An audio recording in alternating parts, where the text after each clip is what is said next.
The latest. Thank you for your love and support. I appreciate you all. The Star of Niamey has just reached a breaking point. The European Union has just sent a chilling message to the military leaders of Niger.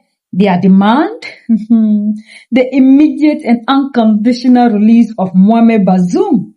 They say he is their, quote, only legitimate partner and the rightful elected president. But while Brazil talks about democracy, the streets of Niamey are shouting about sovereignty. Sovereignty. Why is the EU so desperate to get Bazoum back in power? Is this about the law or is it about Europe losing its last grip on the Sahel? Today, we are breaking down the response that has the West shaking. The European Union hasn't just asked for his release. They have made it a red line. In their latest statement, they made it clear they do not recognize the CNSP or General Abdurrahmani Chani are all in all the savior, the protector. To the EU, Bazoum isn't just a man. He is, quote, a partner. But we have to ask, what kind of partnership was it? For decades, Niger has been the cornerstone of European interest in Africa, especially for uranium and migration control. When EU says Bazoum is the legitimate leader, they are saying he is the leader. Without him, the partnership that favors Europe is there. It's with the Africans that there is this story of friends there. I was said no, they parade, all that. They were saying the latter. You were talking about flow. It's fine there, it shows people friendship. The loyalty between the people. But your peoples have no friendship at all, it's you two, there you are going to go in. Eat caviar and drink champagne. No Chadian arrives in France. He is received as a friend. And no French person goes to N'Djamena to be received as a friend. It is friendship between two individuals. And it is in the name of this friendship that people are asphyxiated. Millions of citizens of those countries are killed. There is no friendship in politics. Bazoum must calculate, or any other head of state must calculate what his country gains. You cannot be promised friendship. And in exchange for friendship, you give all the wealth of your country to another people who live in comfort, who live in abundance. And you, your best deceased, in the name of friendship. What is this business of friendship this morning, is it that? Was Bokassa not a friend of Giscard d'Estaing? Was there anyone more friends than the two? There you saw how it ended. Poor Bokassa, I can cite all the cases of friendship. Friendship. When a French head of state tells an African president that he should be a friend. It's like the python preparing to swallow a little mouse. That is friendship. Africans just have to leave that. Do French people spend their time living on friendship among themselves? No. What is needed, I would also like to add a little thing, is that there have been coups d'état in several countries in Africa. In the same period. But what is the difference between the coups d'état, if you want? In Gabon, in Guinea-Conakry. And what we had as an overthrow of power in the AES countries.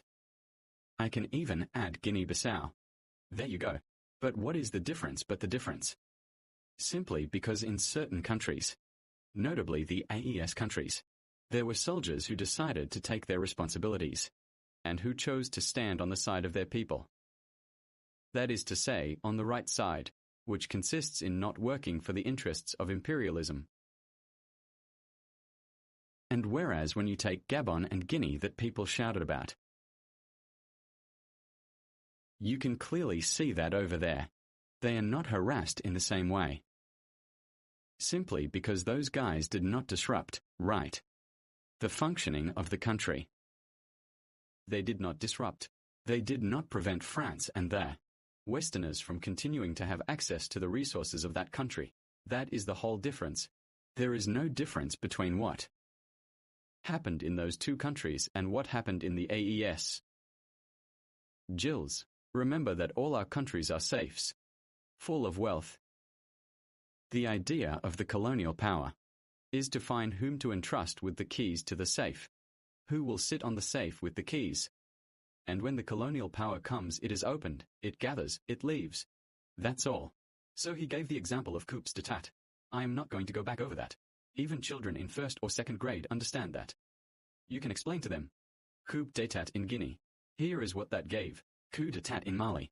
Here is what that gives. Everyone understands that. It is so easy to understand that that is where I do not understand. That there are people, Africans, black people, who, they, call themselves friends of the colonizers and do not understand that. I wanted to emphasize something. We are talking before April 1st. What are they going to do? Are they going to come attack? But do you believe? Why? The Sahel countries have already been warned. Why President Ibrahim Traoré of Burkina Faso, who is at the same time the current president of the AIS, why does he always speak of a black winter? They have been warned. They are waiting for them. You know what makes me feel pity? It's the poor wretches who, themselves, do not know that a danger is lurking for them, because they say to themselves, the whites are going to come. They are going to use our territories. They are going to attack the countries of the IS, and then it's over.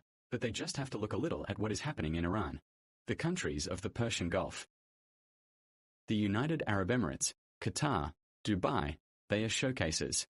Those countries, there are the countries of happiness. They had peace. They had money.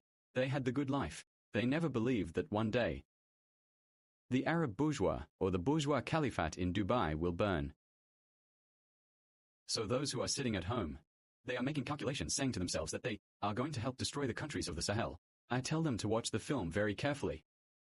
That is currently unfolding in the Gulf countries, and to see who is suffering the most. It is not the United States that is suffering the most. It is the poor Arabs who had the naivety to believe that America is a superpower, and that if America protects you, even God can do nothing against you. My friend, if America protects you, we do not even need God. The first thug who comes along can wipe you out, and they are in the process of being wiped out. So I would like that in the West African sub-region, which is today threatened by more serious unrest, that Africans, our leaders, understand that a misfortune cannot happen to the Sahel and not affect the other countries, and that we should come together.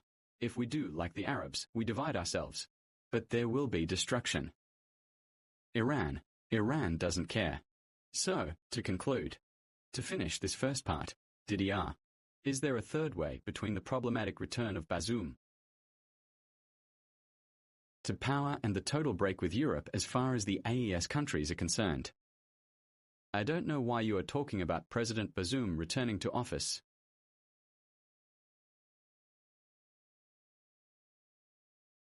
It is not a possibility to consider, in my opinion, because Bazoum cannot return to power.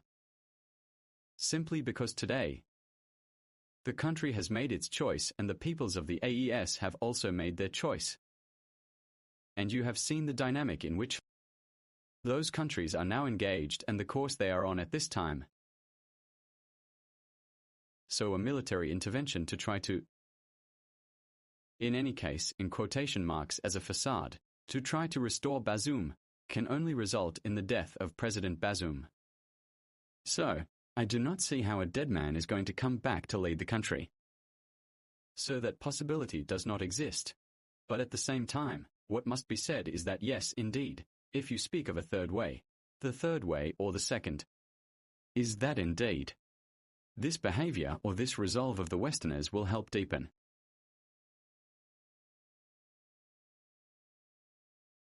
the distancing between the AES countries and them. Simply, these countries have never said that they do not want to cooperate with a category of power. No, these countries have never said that. These countries want to cooperate. But these countries demand respect and cooperation on an equal footing. Especially since the resources are here with us. And I remember President Mamadou Tanya. We were at the Goward Hotel. President Sarkozy's came. I think first before President Sarkozy's arrived. I believe Sarkozy's had just come to power. And he invited President Mamadou Tanja to come to France so that he could talk about uranium. President Mamadou Tanga's response was no. First, if we take protocol, diplomatically, I am your elder. You have just come to power, so if someone has to go toward the other, it is you who must come to me first. Besides, I am your elder. That is one. Secondly, the uranium you need. The uranium is in my country. It is mine. The uranium belongs to me. That is to say, it is for my country. So the market is here. If you need to buy a product, you have to go where it is sold. Uranium is sold in Niger. So if you need uranium, you come to see me. And it is in this way that President Sarkozy was forced to come pay him a visit in Niger and to be able to talk about this urine. So, I think that what the AES countries and Niger simply want is that they want to trade. They want to exchange. They want to cooperate with the European Union, France, all those people. But they want all of this to happen within a truly more standardized framework. Within a framework that also guarantees the interests of their country. And then, you will see that just after the creation of the AES, we had the impression, I will finish with this, we had the impression that the AES countries had moved away. But in reality, if you look at recent times, more and more cooperation agreements are being signed with the United States. This isn't the first time we have seen this movie. History tells us that whenever a West African nation tries to pivot away from European influence, the West labels that person or that move illegitimate. Remember 1960. Remember the pressure they put on leaders who wanted true independence? The EU's demands for Bazoum's release is being viewed by many in the Sahel as a modern version of Berlin Conference, a new scramble for Africa, where outsiders decide who gets to lead African people. By linking Bazoum so closely to the EU, they are accidentally confirming exactly what the protesters in the streets are saying, that he was the worst man in Niamey. The response from Niger has been loud and clear. The era of dictates is over. The military leadership and the people supporting them urged that Bazoum's legitimacy was lost the moment he prioritized foreign military interests over the security of his own people. While the EU demands his release because he is their partner, the people are asking, where was this partnership when the terrorists are taking over our villages? The tension is no longer just about one man. It's about whether Niger belongs to Nigerians or the boardrooms in Brussels. The EU is playing a dangerous game.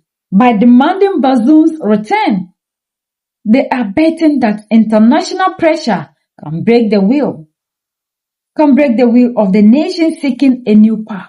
As we see in Mali and Burkina Faso, the Sahel is waking up. Is Bazoum a victim of a coup? Or is he the last symbol of an old order that is finally crumbling? What do you think?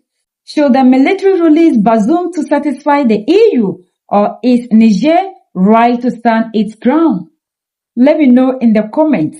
This is the latest Jim 1. Like, subscribe, and hit the bell. We don't stop until the truth is told. And we need to understand that this is the script they write for everybody. It's the same script they use on the people in Venezuela. It's the same script they are using in Iran. And that is the reason to which whatever that is happening in other parts of the world, we talk about it. Because when they were going after the president, Nicolas Maduro, they said this man was this. They needed something to tag Nicolas. After they succeeded, we saw that they were interested in the oil. It's the same thing that they are doing currently in Iran, and Iran rose up to fight against oppression. It's the same script they are writing for everybody that doesn't serve their interests. And that is the reason to which always we are calling for the unification of the continent. We want to unite, but we can never unite under the umbrella of democracy. Because this is the tool they are using. Like the video that I shared with you earlier on in EU Parliament, whereby some of their own people are coming out to expose EU to the world. That they always go in the name of democracy. Yet Africans, we are not learning enough. Africans, we can't still see. And that is why some of us still believe that these democratic elected and democracy is the only way to save us. And that is why you see that if truly the people love the leaders in Mali, Niger, and Burkina Faso, they should conduct elections. Why do you think that the oppressor's rule is the only rule that we must adapt? We are different people. We are not them. And this partnership that they are talking about is because Bazoum serves their interests and not you, the African. That is why they have all these democratic letter leaders claiming they are partners. The day they all start doing the right thing to please us, they are gone. We need to wake up.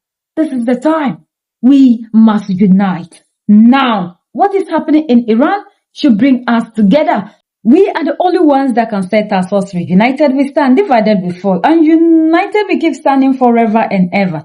The greatest enemy of the African is mental slavery. So let's decolonize ourselves from mental slavery. Let's keep sharing to educate our brothers and sisters. Together we'll make Africa great for ourselves and the next generations that are going to come. So that's the latest around the world. In Africa, West Africa, in Niger.